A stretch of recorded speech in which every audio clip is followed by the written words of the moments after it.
Orang Arab dia panggil anaknya Bahlul. Bahlul entah. Bagi kita orang Melayu dengar kasarnya, Bahlul ke anak dia. Sebab kita dididik oleh filem studio Jalan Ampas. Itu masalah kita. Cerita Melayu tahun 60-an, Bahlul ni sumpah serana. Sebenarnya tidak. Bahlul ni nama seorang orang hebat. Namanya Muhammad Al-Bahlul. Ataupun nama sebenarnya Wahab Ibnu Amir. Dia ni pernah hidup di zaman Khalifah Harun Ar-Rashid. Dia meninggal tahun 806 Masihi di Syria. Dia bekas hakim, ya arif. Dia tinggalkan kehidupan hakim, dia jadi seorang sufi. Jadi orang masa doa biarlah anak dia jadi macam Muhammad Al-Bahlul ini. Jadi dia Bahlul enta. Jadi agaknya Piramli kedengar Arab panggil Bahlul, agak dia nyompah, dia balik dia buat cerita Bahlul.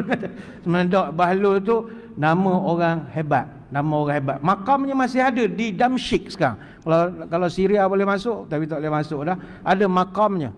Makam Muhammad Al-Bahlul. Tapi ini terpulanglah pada tuan-tuan balik kan nak panggil anak Bahlul ke tidak. Kita mungkin faham, jiran tak faham. Bala balik ceramah makin celupar mulut. Tajuk je jaga mulut, balik dia Bahlul ke anak dia.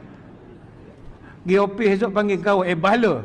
Kau ni bukan dengar ceramah, jaga lidah ke semalam. Jadi tak payah je lah, tak sesuai adat kita.